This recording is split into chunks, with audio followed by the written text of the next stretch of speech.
नमस्कार दोस्तों, स्वागत है आपका अपने चैनल एस्ट्रो जीटी में। दोस्तों, हमने पिछले दो वीडियो में जाना कि आरूढ़ लग्न, जिसे हम कई सारे लगभग पद्धतियों में जानते हैं, जिसको उपपद लग्न भी कहते हैं, तो उसके बारे में हमने थोड़ा सा जान लिया। बहुत ज़्यादा डिटेल में तो नहीं जाना, लेकिन थोड़ा सा जान लिया।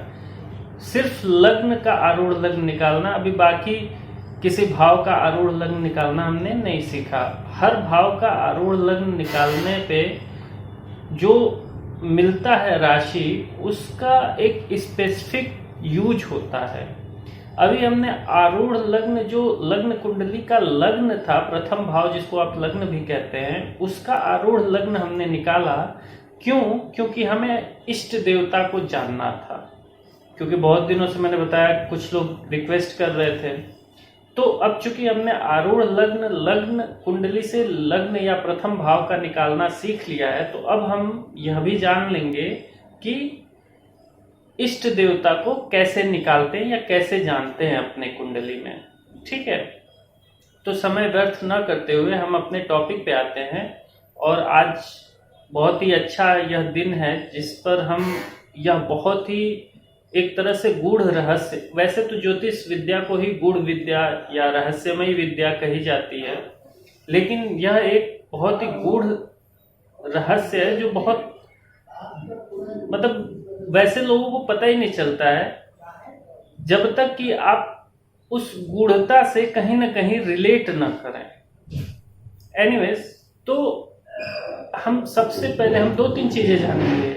एक, जो मैंने बताया था, इष्ट देवता जो आपको आपके स्पिरिचुअल लाइफ या जो आपको मोक्ष की तरफ ले जाए, जो आपको सांसारिक सुख देने के साथ साथ आपको परम सुख की तरफ ले जाए, वह एक है।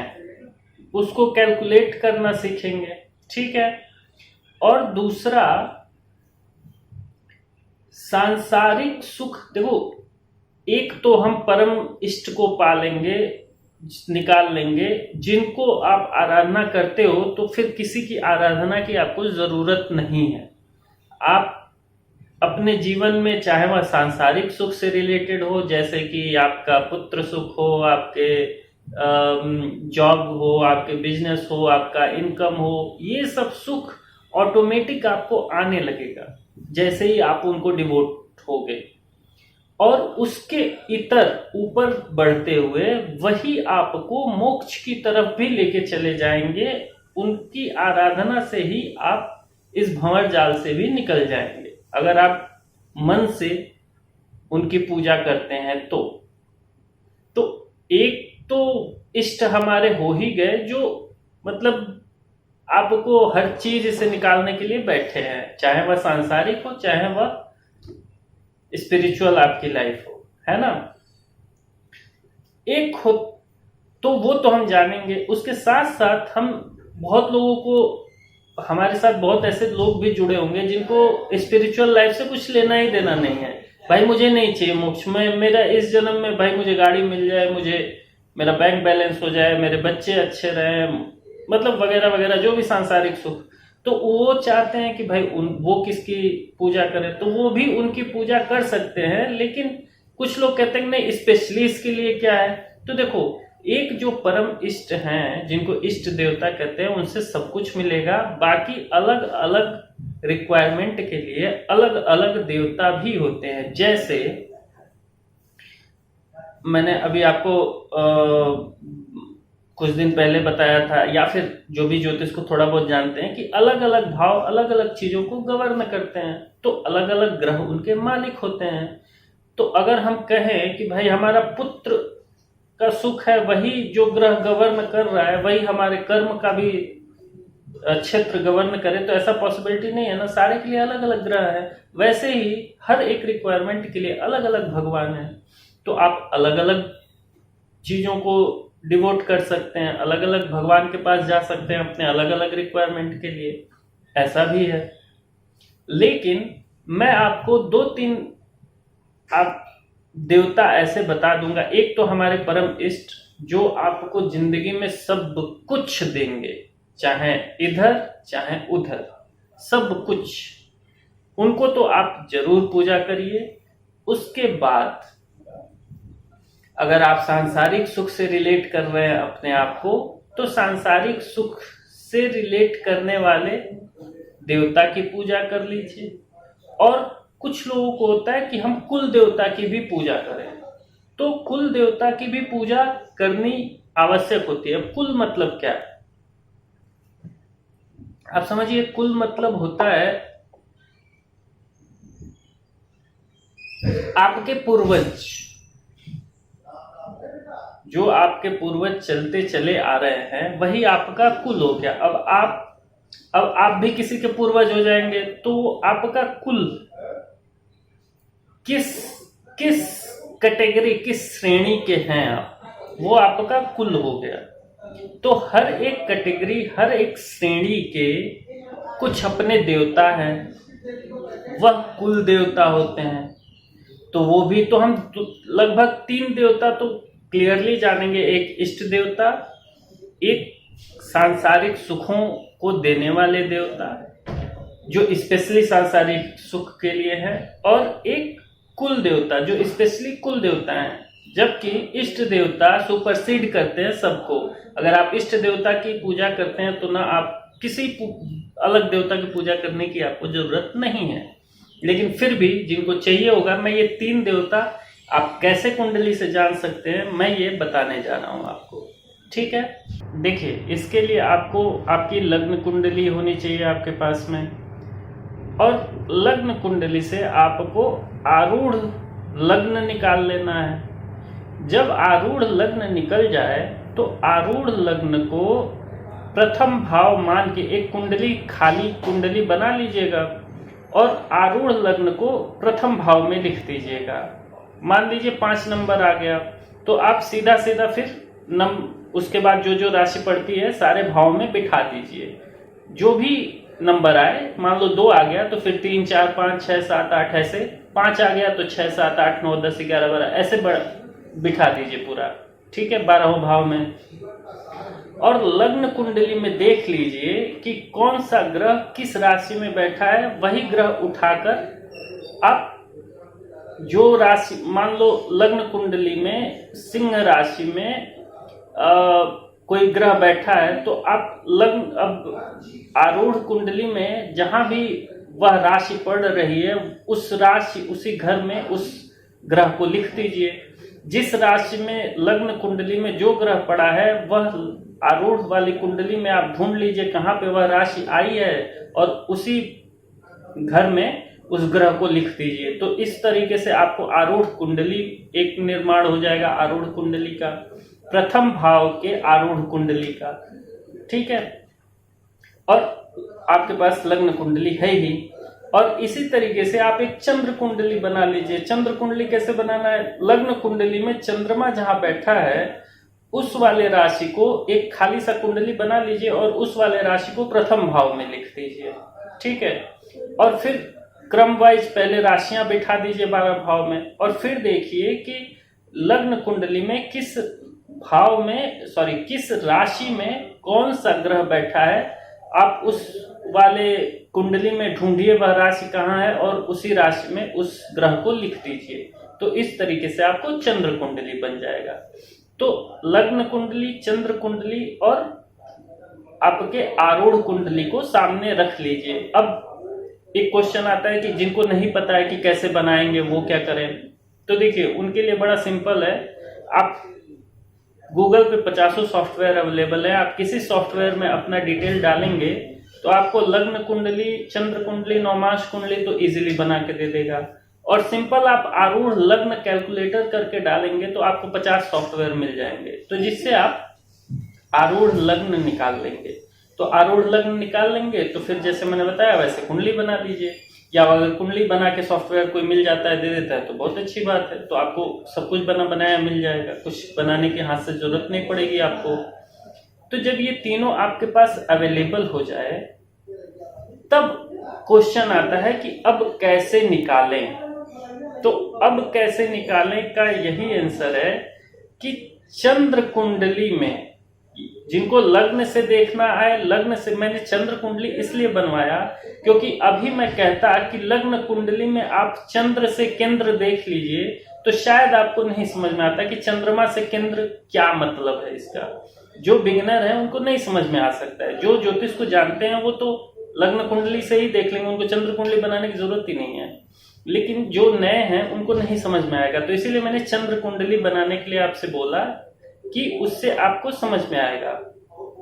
तो आपको देखना है कि चंद्रमा से केंद्र में कौन कौन सी राशियां पड़ी हैं उसको लिख लीजिए आप एक जगह पे।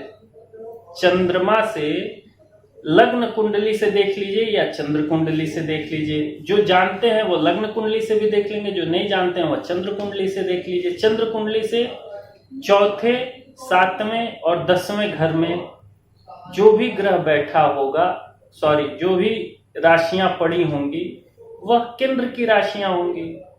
अगर लग्न कुंडली से देख रहे हैं तो लग्न कुंडली में मान लीजिए अगर चंद्रमा सपोज कर लीजिए कि 5वें भाव में बैठा है तो 5वें से चौथा, 5वें से 7वां और 5वें से 10वां भाव गिन लीजिए, वही केंद्र हो जाएगा उसका। और जब चंद्र कुंडली का निर्माण करेंगे तो एग्जैक्टली वही चीज आपको निकल के भी आ जाएगी। तो जिसको जैसे देखना हो, जिसको जैसे सुविधा हो वह देख ले कि चंद्रमा से आपको केंद्र की राशियां लिख लेनी है। अगर आप लग्न कुंडली से देख सकते हैं तो उससे देख लीजिए, चंद्र कुंडली से देख सकते हैं तो उससे देख लीजिए, ठीक है। और आरूढ़ लग्न से त्रिकोण की राशियां लिख लीजिए। अब त्रिकोण की राशियां कौन सी होती हैं? पांचवें घर की राशि और 9वें घर की राशि। जैसे केंद्र की राशियां चौथे घर की, 7वें घर की और 10वें घर की राशियां होती हैं, वैसे त्रिकोण की राशियां 5वें घर की राशि और 9वें घर की राशि हुई, ठीक है। तो त्रिकोण जो आरूढ़ लग्न है उससे त्रिकोण की राशियां लिख लें। और जो चंद्रमा है, चंद्रमा से आप केंद्र की राशियां लिख लीजिए। वह चंद्रमा लग्न कुंडली से पकड़ लीजिए या चंद्र कुंडली से पकड़ लीजिए, जो भी आपको सुविधाजनक लगे। अभी दोनों लिख लिया आपने। अब दोनों में ढूंढिए कि कॉमन कौन सी राशि पड़ी है। मतलब दोनों लिस्ट में आपने सपोज करो कि चंद्रमा से केंद्र की राशियां लिख ली, उसमें सिंह राशि आ गया, सपोज करो सिंह मत लो, कोई और एग्जांपल ले लो, मान लो कि वृषभ आ गया, कर्क आ गया और कन्या आ गया। और जब आपने उससे निकाल लिया, क्या कहते हैं, आरूढ़ लग्न से जब आपने त्रिकोण की राशियां निकाल ली और उसको लिखा आपने, तो उसमें आपको 2 राशियां मिली, कर्क मिला और सिंह मिला। तो दोनों में कॉमन क्या मिला आपको? कर्क। उसमें भी कर्क आया था और उसमें वृषभ, कर्क और कन्या आया था, और इसमें कर्क और आपको सिंह आया। तो कर्क दोनों में मिला ना, तो इसी कर्क को फाइंड आउट करना है। वैसे ही हो सकता है आपकी कुंडली में कुछ कोई और राशि मिल जाए। आप केंद्र के तीनों राशियां लिख लीजिए चंद्रमा से, और आरूढ़ लग्न के त्रिकोण के दोनों राशियां लिख लीजिए, और दोनों जिसमें हो वह राशि जो दोनों लिस्ट में हो उस राशि को उठा लीजिए। उस राशि के जो मालिक ग्रह होंगे उनके जो इष्ट देवता होंगे वही आपके इष्ट देवता होंगे, ठीक है। जैसे सपोज करो कि सिंह राशि निकल के आ गई, तो सिंह राशि होते हैं सूर्य देवता, उसके मालिक। तो सूर्य देवता के इष्ट देवता कौन है? भगवान विष्णु। सपोज करो कि कर्क निकल के आ गया, तो कर्क के मालिक कौन होते हैं? चंद्र देवता। तो चंद्र देवता के अधिष्ठाता देवता कौन है? भगवान शिव, ठीक है, भगवान शंकर, भोलेनाथ, जो भी आप कहते हैं। ऐसे ही जो भी राशि निकल के आई उसके जो ग्रह मालिक बने, उनके जो अधिष्ठाता देवता होंगे वही आपके इष्ट देवता हो जाएंगे। मैं आपको 12 राशियां निकलेंगी ना, तो उन 12 राशियों से स्थित ज्योतिर्लिंग आपको बता दूंगा। कभी देखता हूँ कब वो डिवाइन टाइम आता है जब हम इस पे भी डिस्कशन करें। आप सिंपल उस ज्योतिर्लिंग पे बार बार जाकर अगर पूजा करते हैं तो आपको स्वतः ही सारे कुछ चीजें मिल जानी है। 12 ज्योतिर्लिंग हैं, बद्रीनाथ, केदारनाथ, पता नहीं, सॉरी, केदारनाथ, बैद्यनाथ धाम, कालेश्वर, महाकाल जिसको आप बोलते हैं, सोमनाथ, ऐसे कर करके 12 जो हमारे ज्योतिर्लिंग हैं वह हर एक राशि के लिए हैं। और मैं आपको बता रहा हूं कि ये 12 जो राशियां निकलेंगी ना, उस वाले ज्योतिर्लिंग को आप पकड़ लीजिए, बस खत्म है। उसके बाद तो फिर आप, ठीक है। तो ये तो हुआ ज्योतिर्लिंग पे आप जाना चाहें। बहुत लोग हैं जो असहाय हैं, नहीं जा सकते, वह क्या करें? तो जो मैंने बताया, इष्ट देवता, ज्योतिर्लिंग तो इष्ट देवता से ऊपर की चीज हो गए ना। मतलब जो महादेव हैं, जिनसे सब चीजें हैं, जो जिनसे निकल के और उन्हीं में समाहित हो जाती हैं, उनको ही महादेव कहा गया। किसी और भगवान को महादेव नहीं कहा जाता है। भगवान, देव, देवता ये कहा जाता है, लेकिन उनको महादेव कहा गया है, मतलब सुप्रीम, सभी से ऊपर। तो जब आप किसी कंपनी के सबसे मालिक से ही आपकी जान पहचान हो, तो नीचे एम्प्लॉइयों से क्या डरना वरना है, ठीक है। तो आप मेरी बात को समझ ही गए होंगे कि मैं क्या कहना चाह रहा हूं। तो अगर उस ज्योतिर्लिंग को पकड़ लिया तब तो आपको कुछ करना ही नहीं है, वो भी हम कभी डिस्कस कर लेते हैं। बट अभी के लिए मुझे चूंकि इष्ट देवता आपको बताना था, तो आपने जो वो राशि निकाली, उसके जो मालिक ग्रह निकल के आए, उनके जो अधिष्ठाता देवता हैं, आप बस उनकी पूजा करना शुरू कर दीजिए, वही आपके इष्ट देवता होंगे। चलो, ये तो हुआ इष्ट देवता। अब एक आते हैं सांसारिक सुख कैसे जाने। तो देखो, जिनको कुंडली पता है वो यह देख लें कि लग्न कुंडली और चंद्र कुंडली में बलवान कौन है। और जिनको नहीं पता है, मैंने एक वीडियो इस पे डाला हुआ है, मेरे बेसिक के वीडियो देख लीजिए। और मैंने स्पेशली लग्न कुंडली आपका बलवान है या चंद्र कुंडली बलवान है, इससे करके एक वीडियो डाला है, वह देख लीजिए, तो आपको यह फाइंड आउट करने आ जाएगा। तो आपका जो भी कुंडली बलवान हो, अगर लग्न कुंडली बलवान है तो लग्न कुंडली, और अगर चंद्र कुंडली बलवान है तो चंद्र कुंडली। लेकिन ये तो परसेप्शन है, लेकिन मेरा मानना है कि आप लग्न कुंडली देखिए, क्योंकि मैंने जितनी कुंडलियों पे लगाया है वो लग्न कुंडली पे लगाया है, और लग्न कुंडली से ही ज्यादा करेक्ट रिजल्ट मिलता है। तो लग्न कुंडली से 9वां भाव जो भी बन रहा है, आपके पास आपकी लग्न कुंडली है, उसमें लग्न से आप गिन लीजिए। कल मैंने बताया था वो आरूढ़ लग्न वाले में कि लग्न कैसे, पहला भाव लग्न, वहां से 9वां भाव गिन लीजिए। 9वें भाव में जो राशि आई है, उसके जो मालिक ग्रह बनते हैं, वही आपको सांसारिक सुख देने वाले देवता होंगे। जो मालिक ग्रह होंगे उसके जो अधिष्ठाता देवता होंगे। कुछ ऋषियों का मत यह भी रहा है कि आप चंद्र कुंडली से 9वां भाव देख लीजिए, चंद्र कुंडली से 9वां भाव निकाल लीजिए, क्योंकि सुख तो आपको मन से एंजॉय करना है। मान लीजिए कोई सुख हो और आप उसको एंजॉय ही ना करें, और एंजॉय कौन करता है? आपका मन करता है।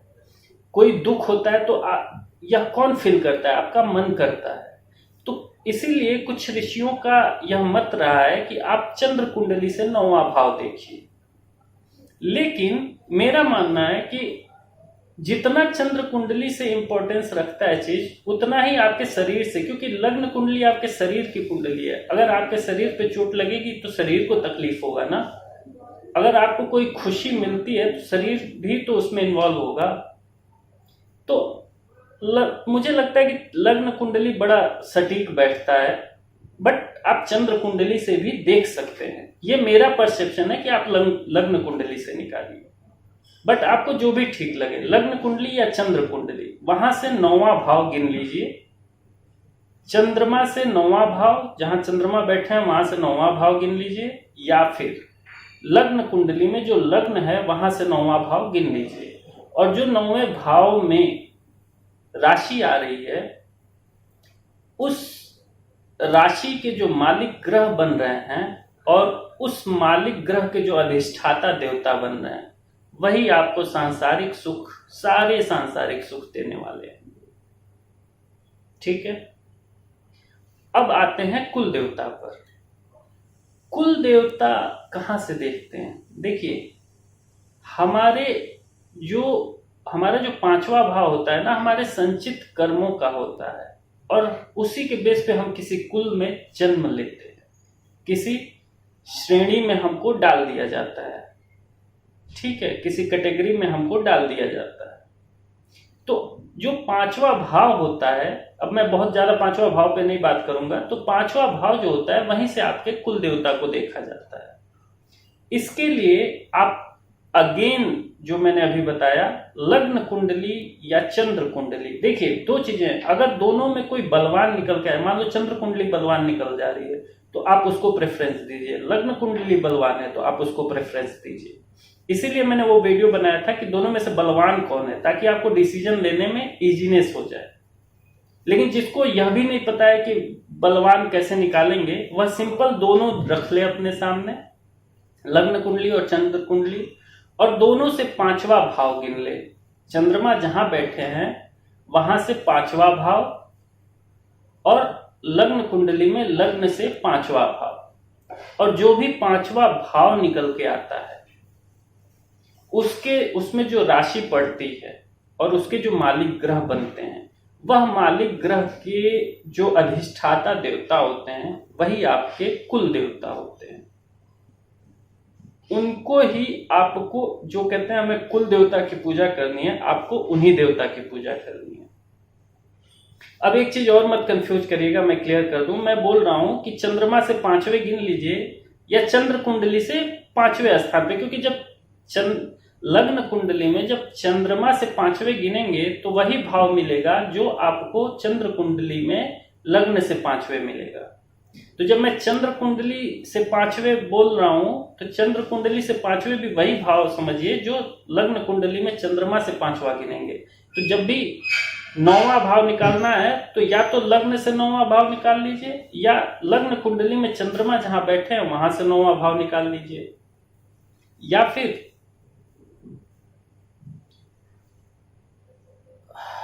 लग्न से 9वां भाव निकाल लीजिए और चंद्र कुंडली से 9वां भाव निकाल लीजिए। सिंपल। इसी तरीके से 5वें भाव के लिए लग्न कुंडली के लग्न से 5वां भाव निकाल लीजिए, या फिर लग्न कुंडली में जहां चंद्रमा बैठे हैं वहां से 5 भाव आगे गिन लीजिए, या फिर लग्न कुंडली से लग्न से 5वां भाव निकाल लीजिए, या चंद्र कुंडली के लग्न से 5वां भाव निकाल लीजिए। यह सारे एक ही रिजल्ट देंगे। जिसको नहीं समझ में आया मेरे वीडियो को बार बार रिवाइंड करके देखिए, मैं क्या बोल रहा हूं आपको समझ में आ जाएगा। एक बार सुन के आगे निकल जाएंगे, कंफ्यूज कर जाएंगे। अगर नहीं मेरी कोई वीडियो समझ में आ रही है, बार बार रिवाइंड करके देखिए, आपको बहुत क्लियर समझ में आएगा। तो हमने बहुत आज गूढ़ चीजों को जान लिया। आशा है आप लोग इसके बेस पे अपने कर्मों को सुधारना शुरू कर देंगे, अपने जीवन में इस चीज का फायदा उठाकर काफी तरक्की पाएंगे, और अंततः जहां जाना है वहां तक की रास्ता एक तरह से क्लियर हो जाएगी। मेरे इस कंटेंट को लाइक करना और शेयर करना बिल्कुल मत भूलिएगा, क्योंकि यह बहुत ही इंपॉर्टेंट कंटेंट है।